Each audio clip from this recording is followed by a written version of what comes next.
Innal hamdalillah nahmaduhu wa nasta'inuhu wa nastaghfiruh wa na'udzu billahi min shururi anfusina wa sayyiati a'malina may yahdihillahu fala mudilla lahu wa may yudlilhu fala hadiya lahu asyhadu an la ilaha illallah wahdahu la syarika lahu wa anna muhammadan abduhu wa rasuluhu alladzi la nabiyya ba'dahu amma ba'd.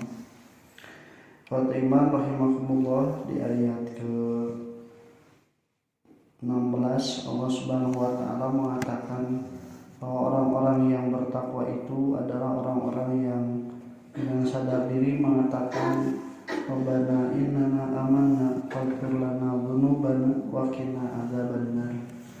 Perkataannya begitu indah dengan pengakuan bahwa kami adalah orang yang beriman, maka atas dasar keimanan kami ampunilah dosa-dosa kami dan jauhkanlah kami dari siksa api neraka.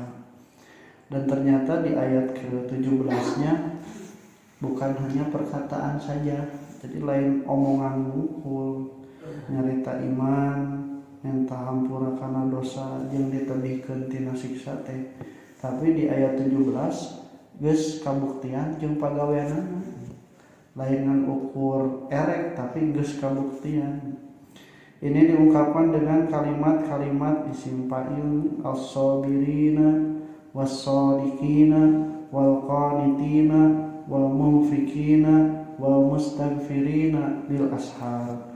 Orang-orang yang sabar. Jadi geus jadi fa'il, jadi kebiasaan. Berbeda dengan orang-orang yang sabaru, mereka itu sedang melakukan kesabaran. Kalau fa'il itu sudah jadi perilaku sadar dan jadi suatu kebiasaan. Bahasa sederhanana menyanyi jeung penyanyi beda. Menyanyi mah centang tu penyanyi, tapi nu penyanyi mah geus jadi kebiasaan profesi. Makanya orang beriman itu ada alladzina amanu tama sifat hungkul, maka ada perintah sok salat, sok saum. Tapi kalau al-mu'minun qad aflaha, orang yang beriman itu sudah beruntung karena mereka fi salatihim khashi'un, jelas jadi sifat. Nah, di sini sifat yang diterangkan oleh Allah itu as-sabirin, adalah orang-orang yang sabar. Sederhananya sabar itu ada 3. 1. Sabar melakukan taklif perintah Allah. Yang kedua, sabar menjauhi larangan Allah. Dan yang ketiga, sabar ketika terkena musibah. Orang sabar itu 3 perkara menurut para ulama. Kadang ada yang sabar melakukan perintah, tapi nalika menjauhi larangan eleh gitu. Ada yang sabar melakukan perintah menjauhkan tina larangan, tapi nalika kena musibah depresi, stres, ngarasula. Nah, orang beriman itu harus melatih kesabarannya itu dengan 3 perkara tersebut. Yang kedua, as-shadiqin, orang-orang yang jujur. Sodako itu benar, disebut jujur karena perkataan dan perbuatannya itu benar, mau diomongkan yang dilakukan sarua. Orang yang jujur itu tingkatannya 1, mengatakan sesuatu yang sudah terjadi dengan sebenarnya, jujur. Misalnya tenggeus kejadian diomongkeunna beda teh jujur. Eta panggampangna. Sabab nu geus kejadian diomongkeun saayana. Lamun teu aya kepentingan, lamun teu aya nu disebat pendusta mah mungkin berat ngomongkeun naon anu geus kejadian. Eta teh ngeunah teu bieu masak teh nah bapak tinggal ngomong ya tuh ngeunah mun teu kitu we. Sebenarnya mudah, tapi kalau sudah ada kepentingan yang lain, sudah mulai ada peluang celah untuk tidak jujur. Jujur tingkat yang kedua adalah jujur melakukan sesuatu yang sudah dikatakan. Lain rada berat. Tapi dasar benar lama anu perlu diperhatikan nalika ngomongna lain ngalakukeunana. Sabab lamun nalika orang ngomong teh ngajanjikeun ukur heula. Ieu bisa henteu. Ieu teh kasanggupan teu aya waktu luang teu aya waragana teu gitu. Jadi ulah langsung insyaallah siap pas datang pas waktuna teu datang. Jadi bahasa insyaallah orang Sunda mah teu dipercaya ada geus insyaallah ieu. Nah jadi rahimakumullah harus ngukur gitu nyebutkan sesuatu yang akan dikerjakan itu kudu ngukur karena kamampuan kakara orang sadayana bisa mengatakan itu dan terlepas dari kedustaan. Mun sakirana teu mampu tidak ada waktu entah saya tinggal bilang ya tidak bisa terus gitu.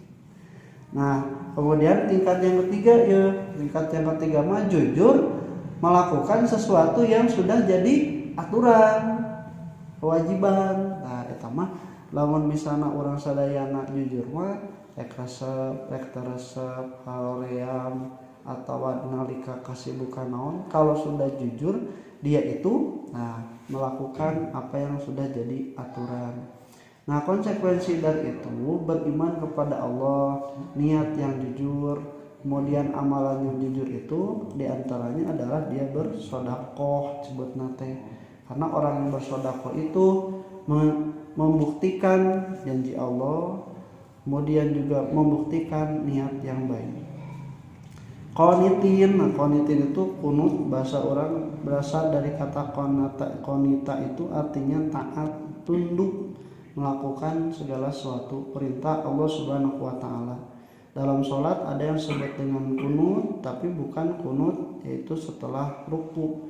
Tapi kunut di sini adalah tulul qiyam, orang yang berdiri lama ketika sholat. Tentu berdirinya membaca Al-Quran dengan waktu yang lama karena bacaan yang panjang, disebutnya qanitin.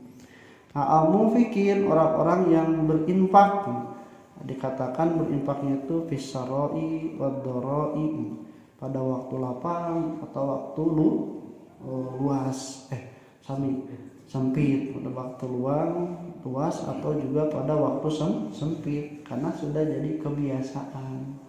Jadi aya wae keur infak teh gitu. Lain eueuh wae padahal aya ge. Terakhir wa mustaghfirina bil ashar, dan mereka juga orang-orang yang selalu memohon ampunan pada waktu sahur, waktu sepertiga malam terakhir.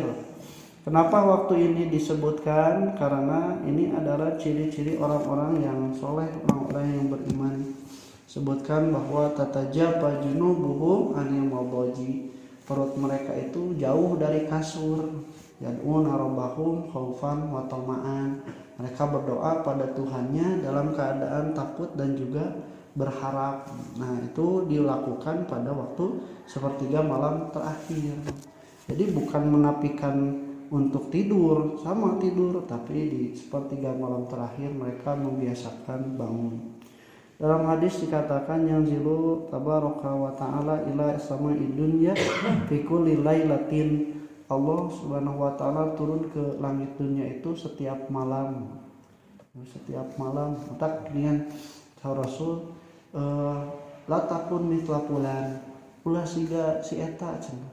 Si eta mah udang peuting-peuting tapi henteu witir-witir acan. Jadi ulah siga kitu. Naon can kitu teh? Jelema nu diompolan ku setan. Jadi hudang tapi henteu teu salat diompolan ku setan. Nah, ikhwatibar rahimakumullah, ini pada waktu saat itu maka Allah akan mengijabah siapapun yang berdoa padanya, akan memberikan siapapun yang meminta kepadanya, akan menjawab siapapun yang memerlukan jawaban darinya. Maka sepertiga malam terakhir ini kalau kita hitung berarti sekitar mulai dari jam 1 ke sampai subuh. Para ulama mengatakan dari waktu sahur itu sudah sampai kepada waktu sholat subuh. Nah itu semua adalah ciri diantara orang-orang yang bertakwa atau beriman. Bayangkannya lamun misalnya yusarwa kabehnya jelema itunya terus nalika waktu tertentu mah aya anu hudang, aya anu sholat, maka tidak ada alasan untuk Allah memberikan perhatian lebih. Batur kalerek, batur sarare, ingat doa. Lamun misalnya keur beurang batur harudang loba anu ngadoa berenanya. Nah ieu mah justru batur keur istirahat, mereka itu justru malah bangun berdoa pada Allah Subhanahu wa taala. Nah, ini diakhirinya itu dengan istighfar. Padahal kalau kita lihat ya kurang naon deui nya jalma teh, nya sabar, nya jujur, nya taat, sok infak, istighfar keneh gitu. Di awal juga dikatakan Rabbana innana amanna faghfir lana, kami beriman. Nah, maka kata para ulama, permohonan ampunan yang pertama itu adalah permohonan terhadap dosa yang telah lalu. Jadi mereka sadar terhadap dosa-dosa yang telah lalu, makanya mereka memulai dengan meminta ampunan. Sedangkan di akhir itu mereka juga menyadari kalaupun toh sudah tidak ada dosa, kekerasaan, sabar, geus jujur, geus taat, geus infak, tapi mereka masih meminta ampunan, maka mereka meminta ampunan terhadap waktu yang akan datang yang mungkin bisa jadi mereka tergelincir terhadap dosa. Nah, ini yang dikatakan sambungan atau hubungan dengan ayat yang sebelumnya di terakhir, waqina adzabannar. Ya Allah, jauhkanlah kami dari siksa api neraka. Itu orang yang meminta ampunan pada Allah untuk masa depan padahal dosanya belum dilakukan. Maksudnya, ya Allah, jauhkanlah kami dari perbuatan-perbuatan dosa, nepikeun ka ku Allah teh dijauhkan disiksa api neraka, dan mereka meminta ampunan itu. Insyaallah lanjutkeun aku qouli hada wa astaghfirullah wa lakum. Assalamualaikum warahmatullahi wabarakatuh.